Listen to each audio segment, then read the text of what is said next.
오늘은 제93, 94, 95문 거듭난 신자에게 주어지는 성례인 세례에 대해서 함께 살펴보도록 하겠습니다. 우리가 여러 번 나눴듯이 하나님께서 우리에게 구원의 그 유효한 수단으로 주신 외적인 수단이 무엇이냐면 하나님의 말씀, 특별히 설교를 듣는 것, 또 말씀을 읽고 묵상하는 것, 두 번째 성례, 그 다음에 세 번째 기도. 이제 기도는 다음 시간에 살펴보게 될 텐데, 특별히 성례가 무엇인가? 제93문 신약에서의 성례는 무엇입니까? 그 대답을 신약에서의 성례는 세례와 주의 성찬입니다 라고 얘기를 하고 있어요. 그 중에 오늘은 그 성례의 두 가지가 포함되어 있는데 그 중에 하나인 세례를 먼저 살펴보도록 하겠습니다. 세례는 성부, 성자, 성령의 이름으로 베풀어지는 것이며 물로 씻는 예식입니다. 세례는 구원의 외적 표지로서 삼위 하나님의 구원 사역을 명확하게 드러내는 표지예요. 우리가 잘 아시다시피 성부 하나님께서 구원을 계획하시고 작정하시고 성자 하나님께서 그 기쁘신 뜻 가운데 아버지의 뜻을 실행하기를 기뻐하셨고 실제로 이 땅에 인간의 몸을 입고 오셔서 실행하셨습니다. 구원을 십자가에 죽으시고 또 3일 만에 부활하심으로 그 구원의 확증을 이루셨어요. 또 우리가 잘 아는 대로 성령 하나님께서 이 그리스도께서 성부께서 작정하시고 예수님께서 실행하신 이 구원의 사역을 우리 각 개별 사람에게 적용하시는 은혜를 베푸신다. 우리가 지난 시간에 배운 바와 같이 어느 특정한 단체에 있다고 소속되어 있다고 해서 구원을 받는 것이 아니다라는 거예요. 구원은 철저하게 개개인에게. 이게 너무나 당연한 얘기죠. 그죠?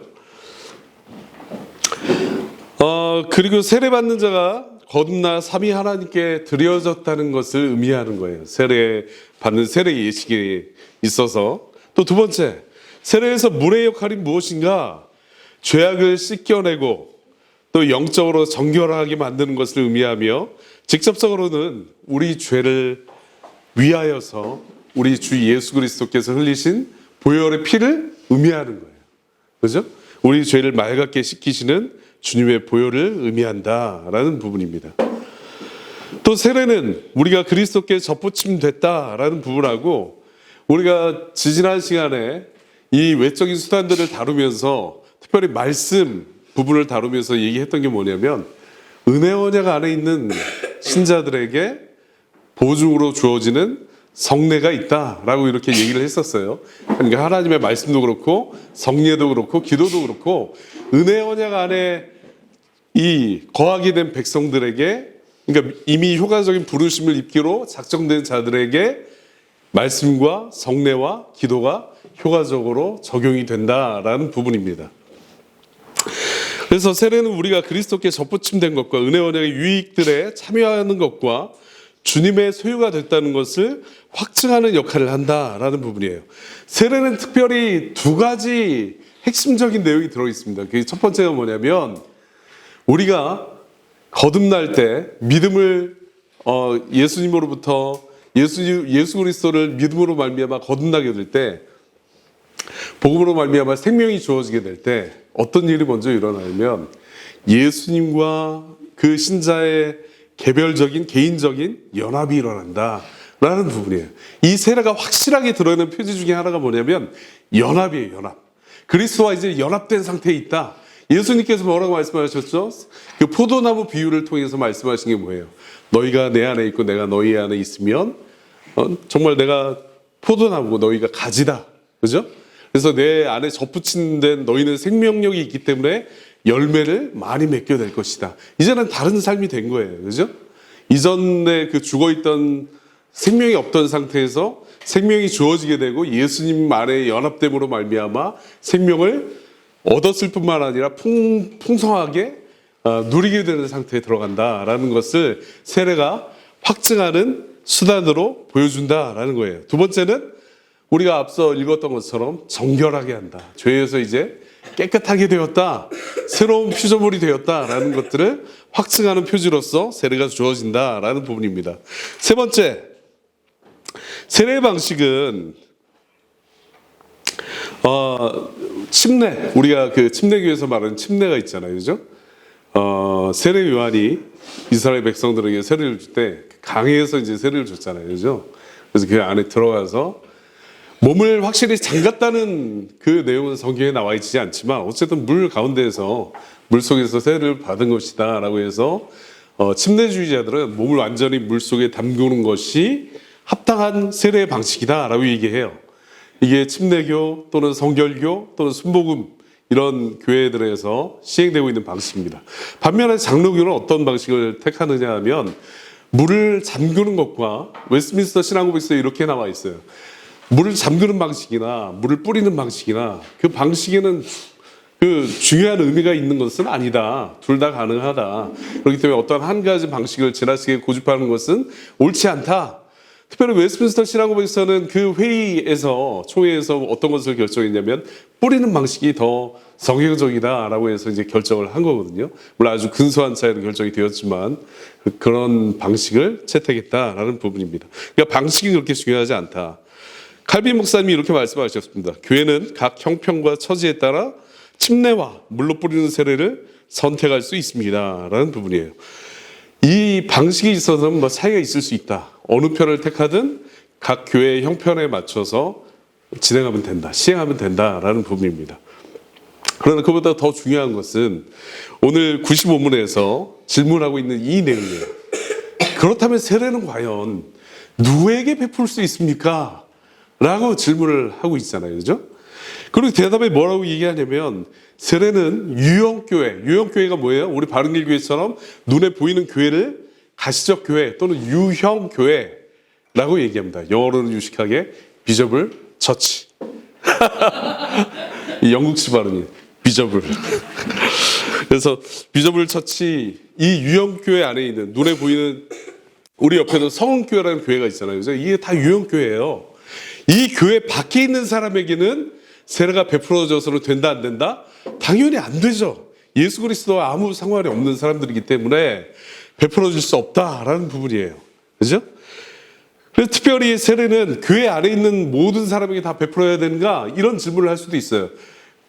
그럼 뭐라고 대답할 수 있을까요? 아니다 라고 대답할 수 있는 거예요. 왜냐하면 세례는 아까도 말씀드렸다시피 그리스도와 실제적으로 연합이 일어난 사람에게만 베풀어지는 표지예요. 예? 교회에 오래 수십 년을 출석한다고 해서 또 많은 봉사를 했다고 해서 또 많은 헌금을 했다고 해서 세례가 주어지는 것이 아니다라는 부분입니다. 세례는 오직 거듭난 신자에게 주어지는 것이에요. 거듭난 신자에게. 교회 내에서도 특별히 거듭난 증표가 있는 사람들에게 세례가 주어졌다. 그 시작도 그래요. 우리 초대교회 때부터 해서 교회사를 살펴보면 여러분들 1900년대 초에 우리나라 조선, 그때는 이제 조선시대였죠. 대한제국 시대. 세례를 기독교 선교사님들이 들어오셔서 세례를 베풀 때 최소 3년 이상이었어요. 3년 이상. 그리고 5명의 이상의 증인, 그 다음에 당회의 인증, 그 다음에 담임 목사님께서 그것을 최종적으로 확인한 다음에 그 다음에 교육을 받은 거예요. 학습 교육을. 그 다음에 정말 그 교회당 앞에서 이 회중들 앞에서 자신의 신앙을 고백하고 그 성도들이 기쁘게 여김으로 말미암아 세례가 주어진 거예요. 5명의 증인 최소. 지금은 어때요? 6개월 이상 참석하면 학습, 1년 이상 참석하면 세례가 주어지잖아요. 그죠? 기간으로 끊어서 세례를 주고 있어요. 이것은 성경을 대적하는 행위입니다. 성경을 정면으로 부정하는 행위예요. 이런 식으로 세례가 주어질 수 없다는 거예요. 우리 정말 비단 몇십 년 전만 해도 이런 식으로 세례를 주지 않았다라는 부분입니다. 성경 명백하게 그렇게 말씀하고 있어요. 성경 보십시오. 그 에디오피아 넷이 고넬료, 그 다음에 뭐 루디아나 여러 사람들 보면 어때요? 거듭나기 전에 받았어요? 거듭난 후에 받았어요? 거듭난 후에 받았어요. 이게 성경적인 내용이에요. 성경의 그 어느 누구도 세례를 먼저 받지 않았다는 거예요. 그죠? 물론 이제 뭐 거짓 뭐 이렇게 위선자에게 세례를 주어질 수 있을지 모르겠으나 원칙적으로 그렇다는 말씀입니다. 하나님의 말씀으로 인해 거듭난 경험과 이전의 삶과 이후의 삶이 현저하게 변화된 사람들, 성경이 내주하심으로 인한 성화의 열매가 있어야 하며 이것들을 다 점검했다는 거예요. 세례를 줄 때. 그죠? 그래서 증인이 5명이 필요했던 거예요. 그래서 그 증인 중에 누구냐면 가족의 일단 1명, 부부면 남편이든 아내든 혹은 뭐 그렇지 않으면 자녀 중에 1명, 그 다음에 이웃 사람 중에 제일 친한 친구 중에 1명, 그 다음에 이웃 그 동네 사람 중에 그 사람을 근거리에서 지켜본 사람 1명, 또 교회 출석하는 사람 중에 그 사람의 구역에 속해 있어서 친하게 교제하는 사람 1명, 이런 식으로 이런 증인들이 오랫동안, 아까 말씀드렸다시피 3년을 얘기했지만 오랫동안 지켜보고, 아, 이 사람은 정말 거듭났어, 세례받기에 합당해, 받지 않을 이유가 없어 라고 했을 때 선거를 한 게, 그러니까 추천을 하는 거예요, 당회에. 그럼 장로님들이 한 번 더 심사숙고를 해서 그 말이 사실인가를 검증하는 것입니다. 그러니까 우리 주일학교 아이들, 학생들 여러분들도 세례를 이 의미로 분명하게 이해하고 있어야 돼요. 때가 됐을 때 세례 받을 수 있는 게 아니에요. 여러분이 80세가 되더라도 거듭나지 않았으면 세례 받으면 안 되는 거예요. 그죠? 자, 외적으로 예배를 사랑하고 주의를 온전히 지키며 지체들을 사랑함으로 하나님께 자신을 드린 열매가 있는가? 이 외적인 열매들도 증거가 될 수 있는 거예요. 이런 것들이 없는 사람에게는 세례가 주어지면 안 된다. 이것은 하나님의 이 성례를 모독하는 행동이다라고 하는 거예요. 그죠? 얼마나 많은 이 시대의 교회가 성례를 모독하고 있습니까? 전통이 성경 위에 있는 거예요. 자, 마지막으로, 그렇다면 이런 질문을 할 수 있어요. 유아세례는, 오늘 소요리 분담은 특별히 유아세례를 인정하고 지지하는데, 유형교회, 그러니까 이 교회 안에 속해 있는 자녀들에게 시행된다. 회원들의 자녀들에게 시행되는데 부모들의 신앙 고백을 통해 베풀어진다라고 말씀하고 있습니다. 근데 이것을 반대하는 사람들이 있어요. 당연히 많이 있죠. 침대교나 뭐 다른 이제 교단에서는, 아니, 거듭나지 않은 유아가 어떻게 신앙을 고백하지 않는데 세례를 베풀 수 있습니까? 라고 반문을 하는 거예요. 반론을 제기하는 거죠. 굉장히 일리가 있는 내용이에요. 근데 장로교에서는 특별히 이 교리를 수용하고 유아세례를 베풀고 있는데, 그게 뭐냐면 특별히 구약에서 이스라엘 백성들에게 언약 백성이라는 징표로 주어진 게 뭐죠? 난지 8일 만에 할례, 남성의 생식기 표피를 잘라내는 할례를 받잖아요. 그죠? 시행을 하라고 하나님께서 아브라함과 언약을 맺으시고 그 이후에 모든 백성들이 그 할례를 시행하고 있어요. 그죠? 그 구약의 표지, 언약 백성의 표지가 신약에 넘어와서는 무엇이 되었는가? 세례라고 이제 보고 있는 입장입니다.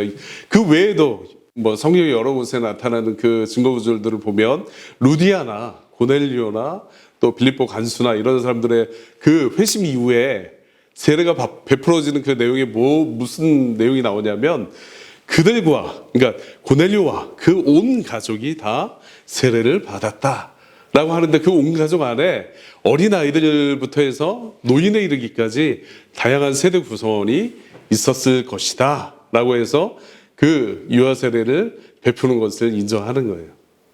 더 나아가서 이 특별히 다른 교단에서 주장하는 것처럼 우리는 인정할 수 없어, 그가 신앙 고백을 하지 않았는데 실제로 유아 세례를 받았는데 나중에 어른이 됐을 때 거듭나지 않는 그 사람들을 보면 그 유아 세례가 무의미하다는 것을 증거하지 않습니까? 반론을 제기하는 거예요. 일리가 있어요. 맞는 내용이에요. 근데 우리 장로교 입장에서는 무엇이냐면, 특별히 포커스가 어디 있냐면, 그 유아가 거듭났다, 거듭나지 않았다, 이 내용을 포커스를 두는 게 아니라 이 언약 백성이라는 것을 포커스를 일단 1차적으로 두고, 두 번째로는 뭐냐면 부모의 신앙 고백에 토대를 두는 거예요. 책임을 요구하는 거예요. 부모의. 너의 자녀가, 우리 성경 말씀에도 너희가 내 말을 듣고 내 계명을 지키면 내가 내 은혜를 천대까지 베풀 것이다 라는 약속을 하시잖아요. 그죠? 그 말씀에 근거해서 너희는 경건한 부모로서 자녀를 하나님의 뜻에 합당하게 양육할 것을 서약하게 시키는 거예요. 신명기에 나와 있는 말씀처럼. 그죠? 부지런히 앉아있을 때나 일어나 있을 때나 집에 있을 때나 밖에 있을 때나 하나님의 말씀으로 자녀를 부단히 양육하고 그들의 거듭남을 위해서 노력하라. 그래서 유아 세례할 때 유아가 선서합니까? 부모가 선서합니까? 부모가 선서하잖아요. 유아는 뭐 완전 깐난쟁인데 뭘 선서를 할 수 있어요? 부모가 내가 이 자녀를 믿음의 언약의 자녀로서 신실하게 키워낼 것을 하나님 앞에 또 여러 증인들 앞에 서약합니다 라고 선언을 하는 거예요. 이게 이제 키포인트가 될 수 있는 부분입니다. 그죠? 그래서 이 약속은 너희와 너희 자녀에게 하신 것이라는 사도행전 2장 39절 말씀, 그리고 또 유아 세례는 이러한 하나님의 언약을 믿는 자들로서 자녀들을 신앙으로 키울 부모들의 책임을 요구하고 강조한다라는 부분입니다. 이게 매우 중요한 거예요. 그래서 이 유아 세례를 시행하는 교단, 교회 내에 있는 그 회원들은 이 사실을 늘 기억하고 자기의 자녀를 어떻게 하나님의 뜻대로 양육하고 키워내야 할지를 고민해야 됩니다. 여러분들, 제가 이전 교회에 출석할 때 시험 기간이 되면 중고등부를 맡아서 이제 사역을 했었거든요. 근데 시험 기간이 되면 중직자의 자녀들도 주일날 예배를 빠지고 학원을 보내요. 제가 그래서 수없이 권면 드리고 가정통신문을 제가 정말 저처럼 그렇게 가정통신문까지 작성해서 보내는 사람은 없을 겁니다. 그렇게 권면을 드렸어요. 너무 마음이 안타깝고 제가 너무 괴롭고 또 그 아이들이 어릴 때부터 주일을 성수하는 것을 가볍게 여기는 것이 결코 작은 죄가 아니에요. 여러분들 분명히 기억하십시오. 정말 그 작은 싸움조차 여러분들이 어린 아이들 또 학생들에게 학원 가는 것 때문에 주일을 가볍게 어기는 것을 장려한다고 한다면 하나님 앞에 반드시 심판받으실 거예요. 저는 분명히 확신합니다. 그 주일을 가볍게 여긴 죄에 대해서 책망받으실 거고, 그 다음에 그 아이의 신앙이 잘못되는 그 아픔을 이 땅에서 경험하게 될 거예요. 정말 기억하시고 부모의 그 유아 세례 때 했던 그 선서를 기억하시고 평생을 자녀들을 좁은 길로 갈 수 있도록 인도하시길 바라겠습니다.